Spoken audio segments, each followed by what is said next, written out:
ये हमारे घर की बहन बेटियों का कार्य नहीं है रील बनाने का। कथा सुन रही हो तो ध्यान दे करके सुनो।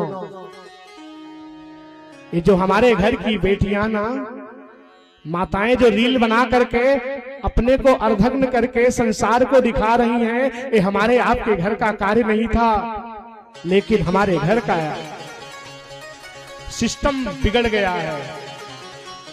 इसमें बदलाव लाओ, नहीं तो एक दिन किसी के सामने मुंह दिखाने के लायक नहीं रहोगे। हमारे घर की बेटियां रानी लक्ष्मीबाई होती थी, हमारे घर की बेटियां वीरांगना होती थी, मुंहतोड़ जवाब देती थी। लेकिन आज अपने शरीर को दिखा दिखा करके ना,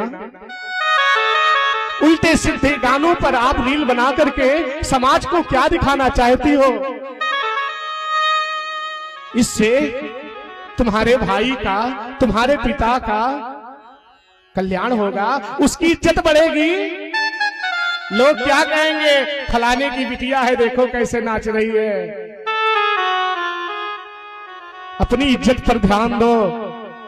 अपने माता पिता के प्रतिकूल चलोगी ना, तो समझ लेना शरीर तुम्हारा कट करके बिखर जाएगा। आजकल इतने लफंगे घूम रहे हैं ना संसार में, अपना नाम बदल करके हमारी बहन बेटियों को बहला फुसला करके अपने कब्जे में कर लेते हैं। इनसे दूर रहो। पढ़ाई करने के लिए शहर गई हो तो माता पिता की इज्जत पर ध्यान रखो, नहीं तो तुम्हें लेकर भागेंगे और ले जाकर के काट डालेंगे। आप लोग टीवी में, न्यूज में, सीरियल में देख रही हो क्या क्या हो रहा है। इसीलिए बहन बेटियों से निवेदन है, कथा सुन रही हो तो अपने जीवन में उतारो कि आज के बाद मैं रील, कोई गंदी रील मैं नहीं बनाऊंगा। बनाना है तो भगवान का भजन गा करके बनाओ, उससे ज्यादा आप फेमस हो जाओगे। हमारे इसी अयोध्या के एक गायक हैं दिवाकर द्विवेदी, आप लोग नाम सुने होंगे। उन्होंने गंदा गंदा गाना गाया, लेकिन वो इतना फेमस नहीं हुए।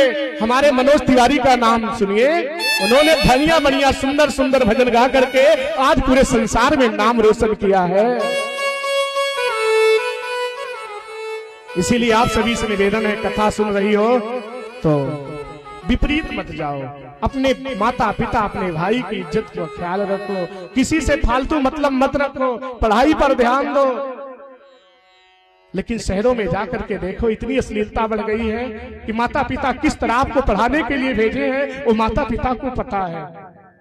कैसे दो पैसे इकट्ठा करके हमको आपको पढ़ाने के लिए भेजते हैं, लेकिन हम सब जाकर के ऐशो आराम अयासी के साथ अपने जीवन को बिता रहे हैं। कथा सुनो या ना सुनो, चले जाओ यहां से, लेकिन कथा सुन करके अपने जीवन में सुधार लाने का प्रयास करो। मैं शहरों में देखता हूं, घूमता हूं, लोगों को कष्ट होता है। हमारे घर की बहन बेटियां लफंगों के साथ टहल रही हैं, होटलों में जा रही हैं। इसीलिए आप सभी से निवेदन है, जहां तक मेरी कथाएं लोग सुन रहे हैं, लाइव प्रसारण चल रहा है, देश विदेश में लोग इसको सुन रहे हैं, सभी लोग इसको सुन रहे हो तो अपने जीवन में उतारो, जिससे परमात्मा की कृपा, मेरे ठाकुर की कृपा आपके जीवन पर उत्तरोत्तर वृद्धि आपके जीवन में हो।